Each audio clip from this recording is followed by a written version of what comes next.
Hello, guys. So today we're going to talk about loop engineering.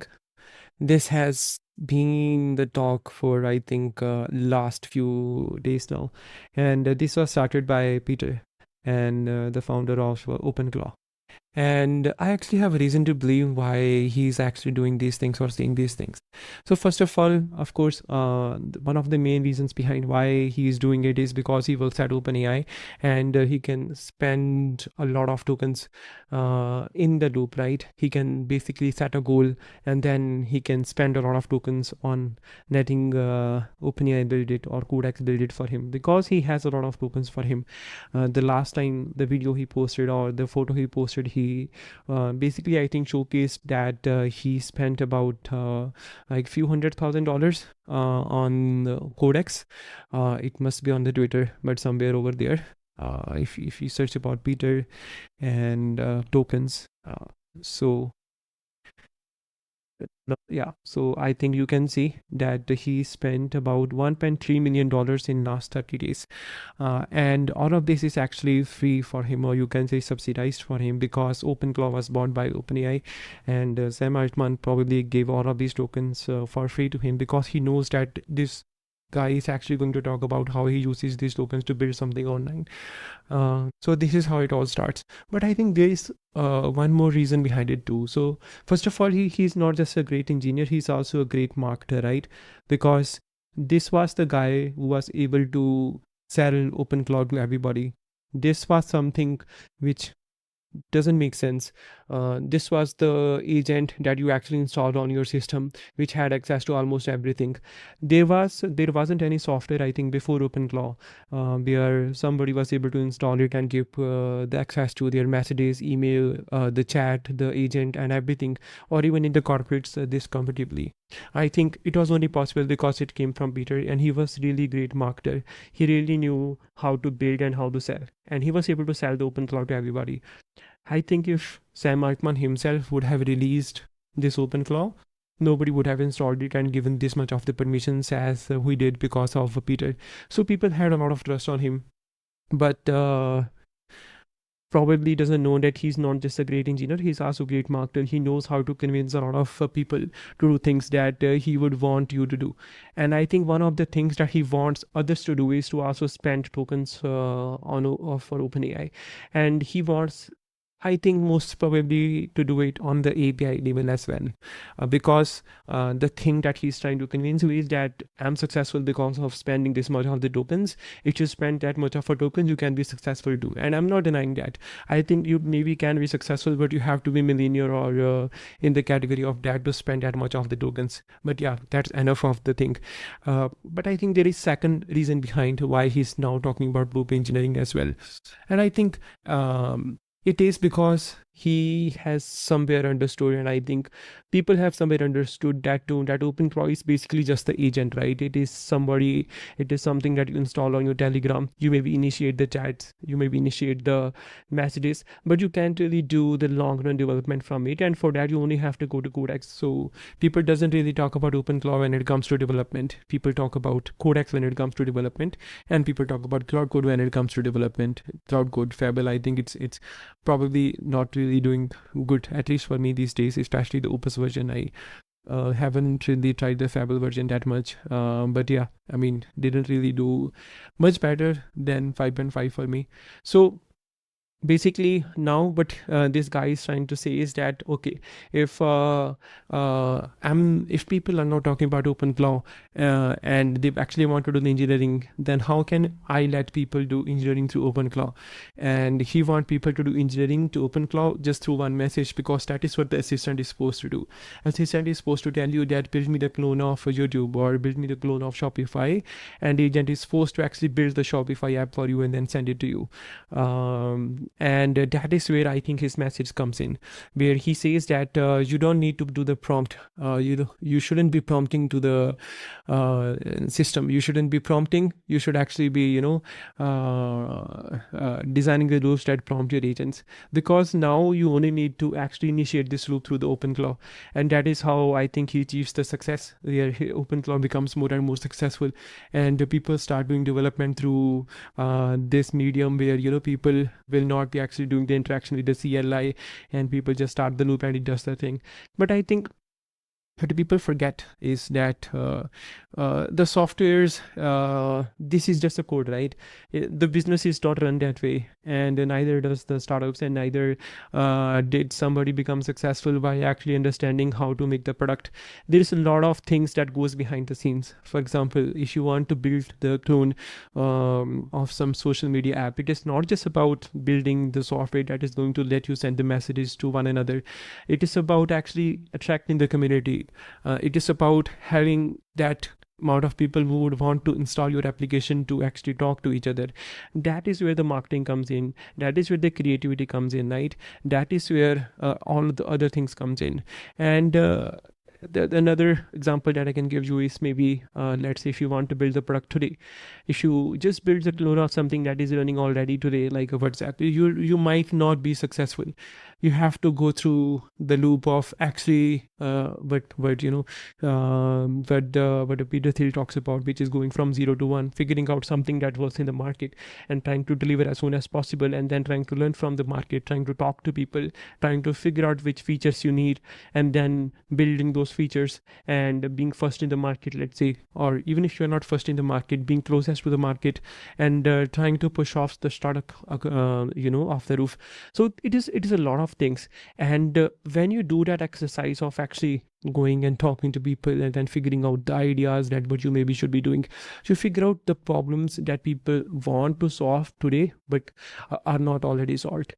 I think what you can figure out today is that maybe people want to non-technical people want to build the softwares, but they don't really know how to use AI for it. So what you can do is you can build something like a new code platform today, not something like, let's say, very general like cloud code, but specifically for some community, some set of people, maybe like lawyers, right, who maybe just want to talk to their people but doesn't know how to use OpenClaw. So what you can do is you can build the product around it. It can just be the agents.md on the top of OpenClaw that lets the lawyers talk to their customers. But that is the idea, right? That is where you actually need to think.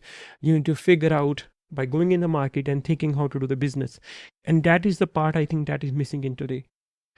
I think what we have gone to is actually just talking about softwares more and more and talking less and less about business. And I think it has become more sexy as well to talk about softwares. I think it has never been this sexy to talk about software than today. Yes, there were days when people used to complain about React versus Vue.js, or some language versus another, or category theory versus something else. But now it have been a day where I think all of the software engineering is just focused on agent harness or agent engineering. And there are very less people who are talking about how to actually do the business, and who are talking about how to actually make the money, and we're talking about how to use your creativity to come up with the concept and then be bold enough to actually publish it, right? But it requires for you to do all of those things. And if you are probably part of some business, what you have to figure out is that loop engineering requires you to actually create all of that knowledge and then save it somewhere. Without that, agent doesn't have anything to do.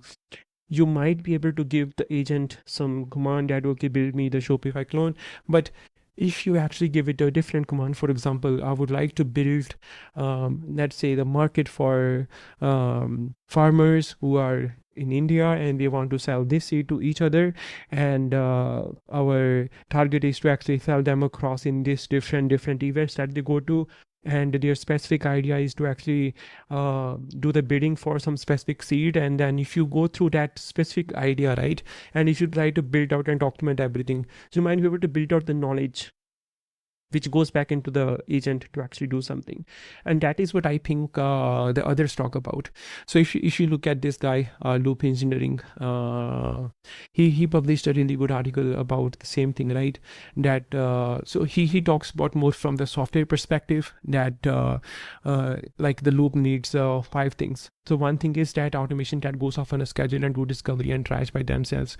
So this is basically routines if you have used, or maybe something that turns on at every time. It is kind of like a cron job, you can say. Worktrees is nothing but just the implementation detail for Git, right? Where you can create specific folder, specific Git repository, or maybe if you want to go deep, maybe specific Docker containers for agents to work in so that they can have the environment to do the things. And the skills is where you have the project knowledge. This is where I think our conversation comes in. You need the marketing guys, you need the business guys, you still need to think about business, you still need to think about how to actually build things and what is it that you need to build.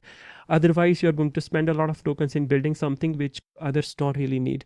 And I think what people are talking about less these days is these skills, right?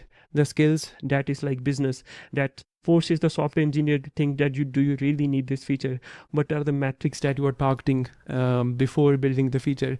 Are you actually achieving anything after building a feature and then launching it for 1 month? So I think skills is something that you really need. Skills is something where you will actually add all of these personas, the different people, right?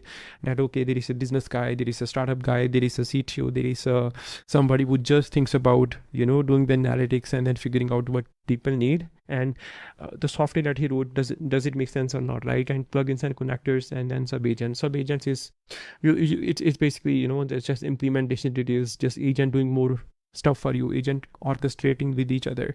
And this is how you have the CTO talking to your sales guy and then your product guy and then everything else. So but I'm little bit sad about is that I think all of this discussion is out of the loop, but then we want all of these things to get solved by the loop, right? We want loop engineering to solve all of these problems that I think the startups used to solve, and I think that's the illusion which I think we need to get out of probably. What I will try to do is we will make this series. In this series, we will try to create some of the open source project.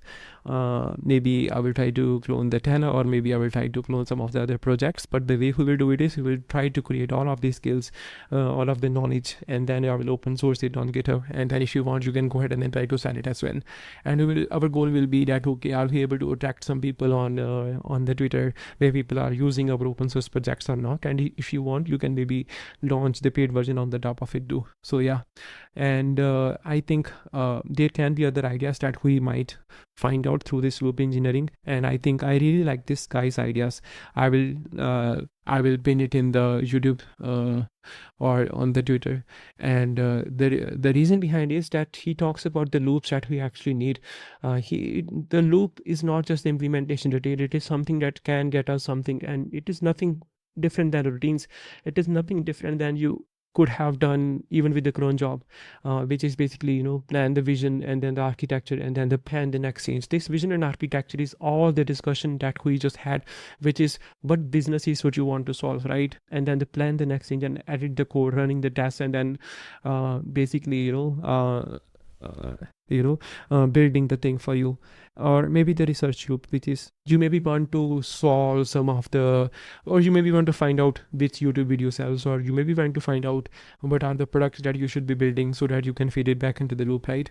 So you search for the sources, you summarize the findings, and then you verify the claims, or you try to synthesize the final answer and then stop right when the confidence threshold met. Confidence, I think NLM are very good at saying that I'm very confident, so you have to set a very specific criteria over there as well. So these are the things, right? I will try to maybe run some of the loop as well to get some of the content ideas, or maybe to get some of the product ideas which we can build. But one thing I would tell you is that you shouldn't stop doing the research. You shouldn't stop thinking about doing the product or building the product, especially in today's market when I think more and more opportunities are coming in for people who can actually build the softwares. There are a lot of opportunities. I think these days there are a lot of opportunities in the finance market, in the lawyers market, or maybe in the farmers market, or maybe in the agriculture's market. So there are all of these markets which are right now not tapped, and I think can be tapped, but for that you have to go and dig deep, and then you have to figure out how to actually not just think about loop, but how to think about business and then get the business in the loop, right? I think that's the core idea that I wanted to talk about today. I will make more videos about let's say how to actually build the product using AI, not just building the software, but how to build the product and then try to sell it through maybe Twitter, through YouTube, or maybe who will try to build out some of the applications and see if we get the results or not. So yeah, that's the video for today. And what I will tell you is that I think you really need to get better at everything that is written over here, which is like have some goals for you, have the context, and then have the feedback, right? The feedback is not just the agentic feedback, but you can say the feedback that you are going to give back to agents. And then the context is the knowledge that you have to, grasp yourself before actually you figure out the product that you want to build. What I will do is, there are some of the videos by Andrej that we will go through about how to build this context, and then how to achieve the goals that you would want to achieve. And then we will print out the loop as well, which is discover, the plan, the execute, and then verify, and then iterate. What we want is this iteration should be fed by the context that is there, and then the goals that are there. And the feedback is where the loop, let's say, goes on to solve the same problem for 10 times but is not able to solve. I think it should stop itself and then ask us for the feedback, right? And once it is done, we will ship it. So that's what you're going to do. We'll try to use AI to vibe code the product to actually sell, and then there will be open source products, so you can try to sell them too. So yeah, that's it for today. If you have more ideas, just let me know in the comment section, or feel free to reach out to me on the Twitter. I will paste the message. I will paste the Twitter username in the link somewhere down in the description. Yeah. So that's it. Thank you.